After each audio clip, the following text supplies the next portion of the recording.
Now let's move on to the project product description. It's important you get a flavour of the structure here. What we're talking about at the highest level is the project brief. And within the project brief we have the outline business case, and we have the project product description, and we have the project approach. So here we're talking about the project product description. Now this is a special form of product description defining exactly what the project must deliver in order to gain acceptance from the customer.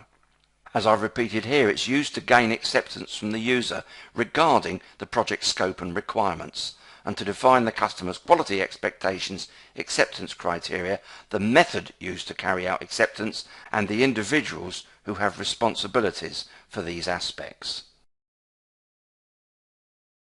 Now this is a vital document in any PRINCE2 project. You see, it's created here initially in the starting up a project process.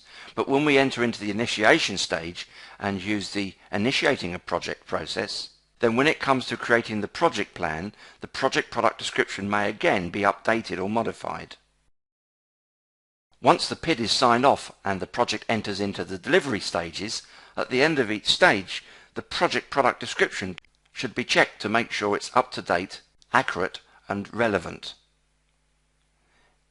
It's highly likely that as the project goes through its delivery stages that some small changes may occur to the customer's quality expectations, for example, or as changes occur within the project quite naturally, the acceptance criteria needs to be updated to encompass and include the modified acceptance criteria as a result of such changes.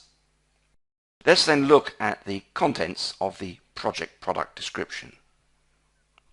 The title, the name of the project, the purpose of the project's product, and what we mean by that is the project's product purpose when it enters operational life. And it will also include who will use it. For example, the operational group responsible. Composition is a description of the project's major products to be delivered. This will often be detailed utilizing PRINCE2's project-based planning technique, where a fairly high-level product breakdown structure could be used to define and describe the composition of the products beneath it. This will be covered in the plans theme.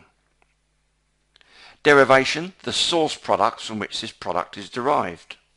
It may, for example, be a requirements document, or it could be, as I mentioned earlier, coming from the project mandate itself, or a feasibility report from a feasibility study. Next up, the development skills required in order to develop the product, or if it isn't yet clearly understood what these skills need to be, then the area from which they could come from. This could be a department or a group internal to your company, or to an external third party if appropriate. So as a minimum, this should point to who will supply the specialist development team and what that team should consist of. You may augment this to include not just skills but knowledge and experience, for example.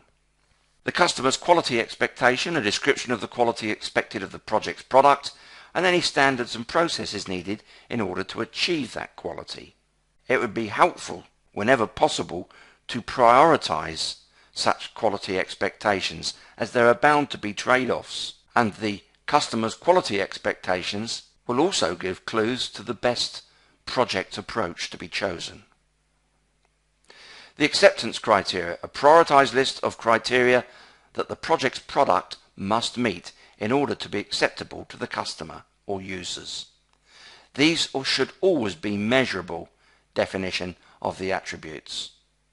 In other words, just going back to the previous slide, customers' quality expectations may be fairly broad in the way they're stated. For example, easy to use.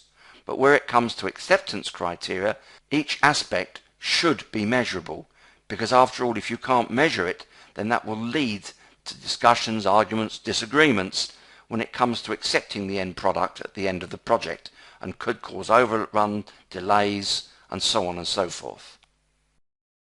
Project level quality tolerances. These specify any tolerances around the acceptance criteria. Suppose one of the acceptance criterion might be speed in some way, perhaps speed of response of some system, in which case such tolerances in terms of speed or time should be added here. plus or minus so many milliseconds as an example. The acceptance method, this of course is the means by which acceptance will be confirmed, and it could be just about anything. At its simplest, just a visual inspection. At its more complex, this might be a range of acceptance testing, possibly covering many weeks or months. And the acceptance responsibilities, this will define who's responsible for confirming acceptance. One would expect the senior user role on the project board to be a key player in terms of defining exactly who is responsible for acceptance. It may be themselves, of course. So the project product description, created in starting up a project and refined in initiating a project when creating the project plan, and checked at stage boundaries, and finally used at closing a project as part of project delivery verification. It's this acceptance method and the acceptance criteria and the acceptance responsibilities come together at the end of the project, hopefully to conclude that yes, the project has delivered what was expected, and thus the project can now be closed.